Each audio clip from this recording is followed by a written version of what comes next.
the war may have posed, but for thousands of Palestinian families in Gaza, the nightmare continues.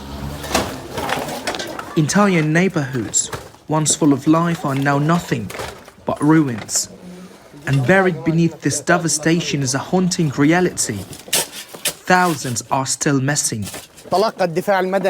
We received a report from residents about someone who was killed on February 4th, 2024, at this location.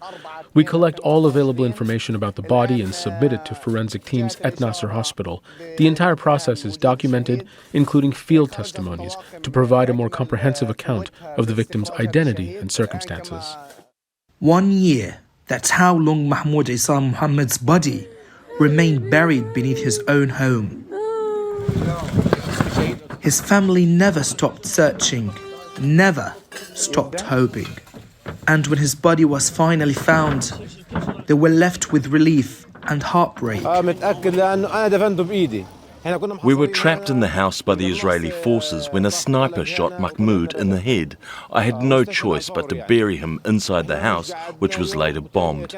To ensure his identity wouldn't be lost, I wrote his information on a piece of paper, placed it inside an empty water bottle, and left it near his body.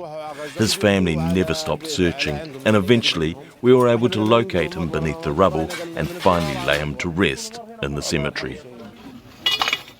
With little equipment, Gaza's civil defense teams continue their desperate mission, recovering bodies, reuniting families, and bringing dignity to the dead.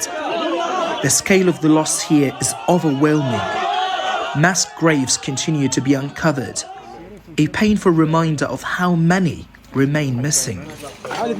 With Gaza's medical and forensic facilities in ruins, countless families may never get the answers they seek.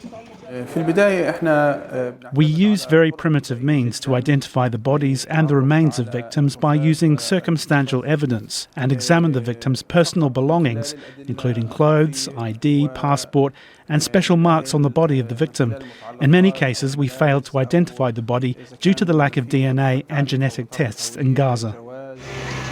According to Palestinian officials, an estimated 10,000 people are unaccounted for and presumed dead under the rubble of their homes throughout the Gaza Strip.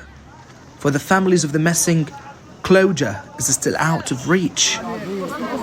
With no answers, no accountability, and no way to say goodbye, their grief remains endless. In Gaza, the missing are more than numbers. There are fathers, mothers, and children, and until every last one is found, the war will never truly be over. Tareq, Azzoum, Al Jazeera, Khan Younis, Palestine. Make sure to subscribe to our channel to get the latest news from Al Jazeera.